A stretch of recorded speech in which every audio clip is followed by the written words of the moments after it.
You may be wondering why I haven't made videos for a while, and the truth is I've been in Turkey attending the annual Tulip Festival that takes place every April in Istanbul.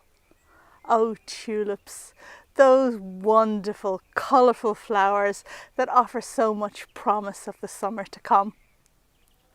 I'm Rachel from Douentza Garden in Ireland, and if you love tulips, you won't want to miss this video.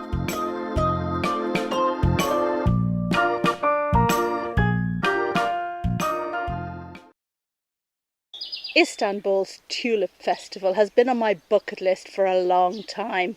It would be hard to surpass the amazing tulip displays at Keukenhof in Holland. But I always wondered if Turkey, original home of the tulip, would do so. I invite you to watch this video of the Turkish Tulip Festival and then to check out my video on the Dutch Keukenhof Gardens, which I'll link to at the end of this video and in the video description, and then you can decide for yourself. It may come as a surprise to some of you that tulips are not from Holland. They come from the Near East and Central Asia and grow naturally on the expansive grasslands there known as steppe. Cultivated by the Persians probably as early as the 10th century and by the Byzantines by the 11th century, the tulip later became the symbol of the Ottoman Empire. In Turkish, the word for tulip is lale. Our English word tulip first appeared in the 16th century as tulipa or tulipant. It comes from the Ottoman Turkish word tulband, which means muslin or gauze or turban. The tulip may have been named after the turban because of the flower's shape, but I much prefer the anecdotal story that describes how fashionable Ottomans used to wear tulips as ornaments on their turbans. And the story goes that one of the first Westerners to see a tulip spotted it on a turban, and by means of hand gestures asked what the beautiful unknown flower was. Thinking that his turban was being queried, the Ottoman obligingly offered the word tulband to describe it. And from that simple misunderstanding we get the word tulip.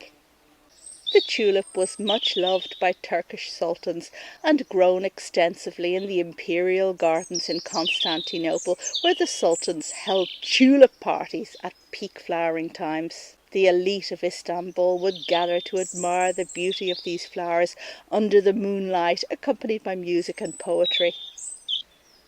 In fact, one of the places where tulips can be seen today is Golhane Park, which used to be the garden of the famous Topkapi Palace, home of the sultans. Besides the extensive use of tulips in the gardens, the palace was also decorated with many tulip motifs, especially in its tiling. The Ottomans favoured what we nowadays refer to as lily-flowered tulips. To give a flavour, in the 16th century, Sultan Suleiman the Magnificent sent word to his sheriff in Aziz, which is in modern-day Syria, ordering 50,000 tulip bulbs. He also ordered 300,000 from Kefe in modern-day Ukraine. Although the Turks came to breed tulips in time, at this stage the Sultan's order was for wild-growing species tulips. Can you imagine how hard it must have been to wild collect such vast quantities of bulbs? Incidentally, at this time bulbs also grew wild in Konya in the south of Turkey, the place from where the tulips for the modern-day Tulip Festival come. Tulips reached the peak of their popularity during what is known as the Tulip era. This was from 1718 to 1730 under Sultanahmet III. The modern-day Tulip Festival was officially established in 2006 by the city of Istanbul as a way to restore the tulip's historical significance. The festival doesn't have a set location, but is instead scattered over about 10 parks and spaces in the city. The good news is that it is free and anyone can visit any of these gardens in April to catch the magnificent spectacle of millions of tulips in bloom. I visited 3 of these numerous parks, and they are where all the footage that you're watching today was filmed. By the way, if you're planning a trip to the festival, stay tuned to the end of the video to hear my top tips. The first Tulip Festival place that I visited was the very central Sultanahmet Square, a very touristy destination because it's right beside some of the city's main attractions.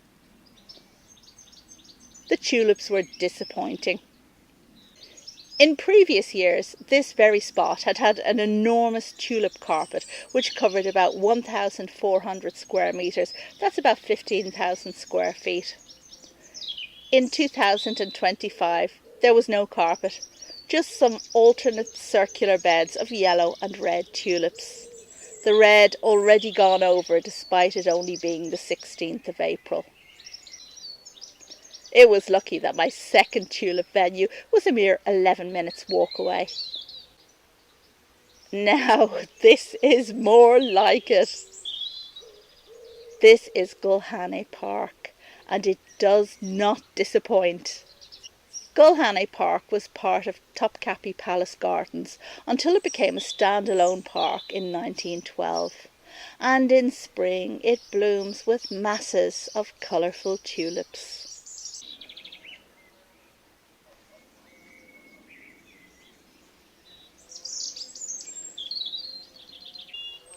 The lead-in reveals multiple beds of pure red tulips planted one after the other as island beds in the lawn.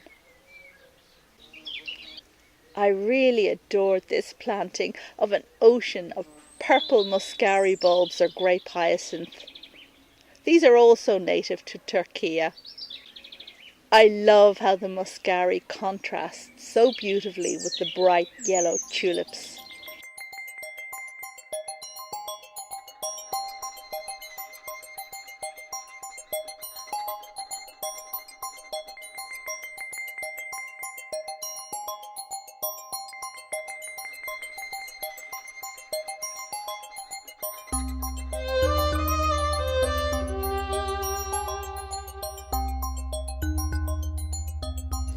I also like how there are occasional mistakes and how a single tulip of a different colour pops up in the middle of a planting. This one here reminds me of Semper Augustus, one of the most expensive tulips during the Dutch 17th century tulip mania. Yes, the influence of tulips has spread far beyond Turkey, and indeed nowadays we tend to associate tulips only with Holland. In the 17th century, an infection of tulip bulbs by the tulip-breaking virus created variegated patterns in flowers, and these were much admired and valued. At the height of Dutch tulip mania, a single tulip bulb of the most desirable patterning could fetch the same amount of money as a house. While truly broken tulips are not in cultivation anymore, the closest available specimens today are part of the group known as the Rembrandts. And no, I don't mean the musical group. I think this planting of white and yellow with just a touch of pink is my favourite.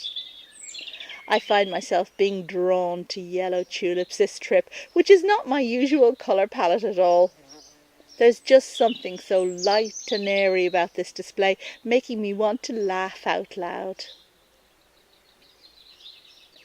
And this display of mixed colours is just amazing.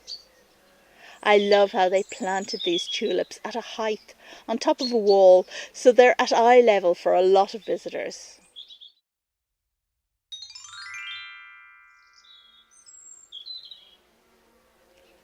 You may have noticed that there are men with megaphones in the background in some of my shots. Their job is to keep people out of the tulip beds because tulip viewing is a very popular pastime here and it warrants multiple selfies. I stepped up onto the lawn to get this nice pan, but what a terrible noise. It was only afterwards that I realised the man with the megaphone was yelling at me for stepping on the grass. Oh dear. However, it seems that there are some exceptions to the general rule of no walking on the tulips.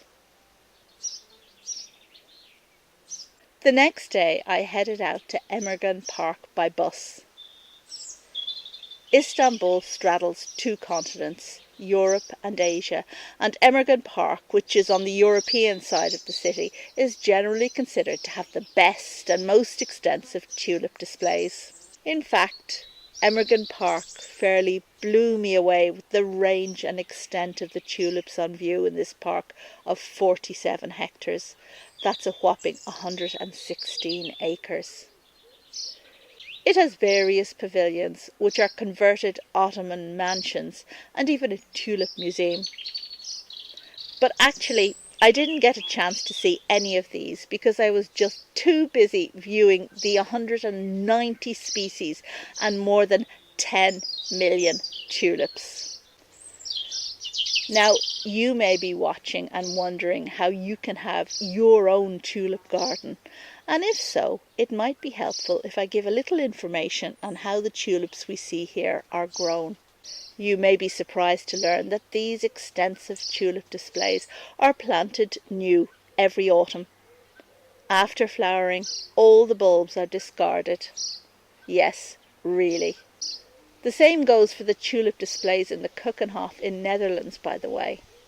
The majority of these tulips will not come back successfully year on year if left in the ground. This is for a variety of reasons, but mostly because of how they have been hybridized to produce large flowers rather than fostering an ability to persist. These are not tulips found in nature. If you want to grow these types of beautiful tulips and you want them to last several years, then you need to do a bit of work.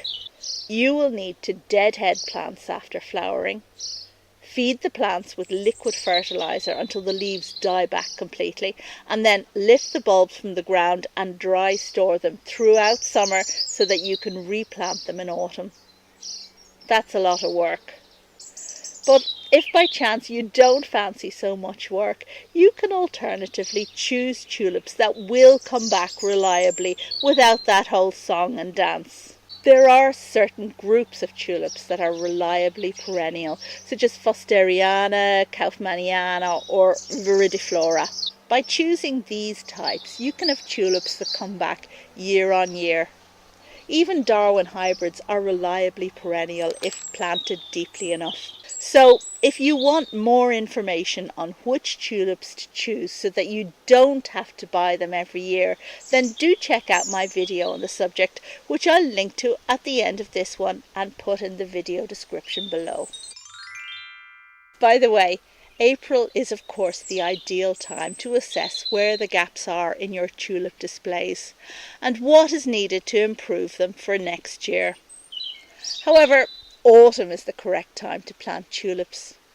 The problem is that by autumn, when it comes to ordering tulips, we've often long forgotten what is needed in our gardens. With this in mind, I'm pleased to let you know that my favourite Dutch bulb company, Bulby, has recently introduced the option to order tulip bulbs from spring onwards.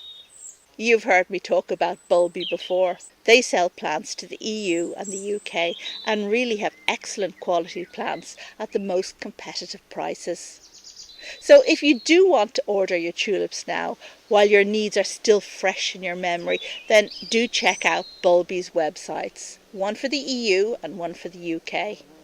You'll find the links listed in the video description below, along with a special discount code to get a further 10% off the already cheap prices. So order tulips now, specifying which week in autumn you would like your bulbs to arrive. Bulby is very punctual and your bulbs will arrive when it's time to plant them, leaving you with one less thing to worry about this autumn.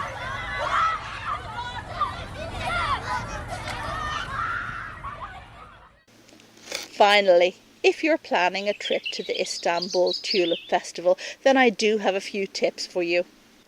Tulips can flower any time from March to May, so if planning a trip, check Instagram or TikTok to see when plants come into flower in a particular year. Input hashtags Emergan or Gulhane and only look at recent entries to see what's happening with the tulips now in the parks. Secondly, try to visit in the morning on a weekday to avoid crowds. Thirdly, get yourself the Istanbul card. This is invaluable for travelling on buses and the metro, although you can use a credit card for that. But importantly, when you're in the parks, you need an Istanbul card to visit the toilets. You don't want to have to rely on the generosity of locals to pay for your visit. And fourthly, visit Golhane Park first. The park closed on the second day of my visit, so I was really glad I'd already seen it. There was a notice on the gate in English saying the park was closed due to weather conditions, which didn't fit at all, but I did see the gates open for a cortege of VIP cars to pass through. And to conclude this video, I want to read you a delightful passage from Anna Pavard's book, The Tulip. This passage describes one of the Sultan's tulip parties. Music filled the grounds where the Sultan's 5 wives took the air. One of the courtyards of the Grand Seraglio was turned into an open-air theatre. Thousands of tulip flowers were mounted on pyramids and towers with lanterns and cages of singing birds hung between them. Tulips filled the flower beds, each variety marked with a label of silver filigree. At the signal from a cannon, the doors of the harem were opened and the Sultan's mistresses were led out into the garden by eunuchs carrying torches. Guests had to dress in clothes that matched the tulips and avoid setting themselves on fire by brushing against candles carried on the backs of hundreds of tortoises that ambled around the grounds. One of these tulip extravaganzas was described by Monsieur Douentza, the French ambassador to Constantinople in the early 18th century.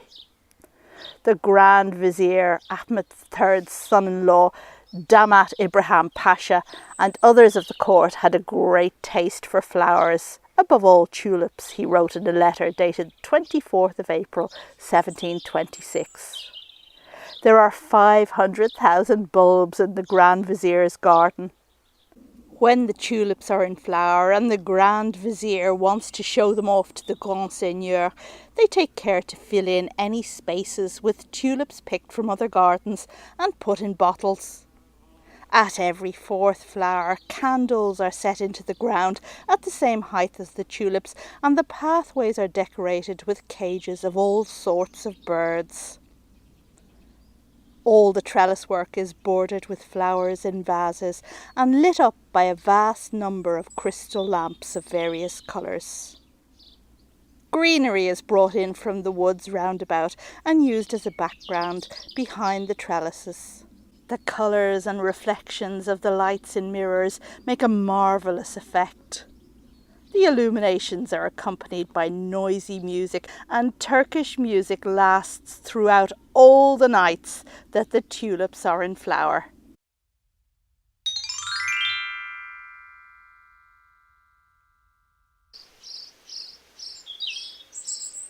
Thanks for watching. Goodbye.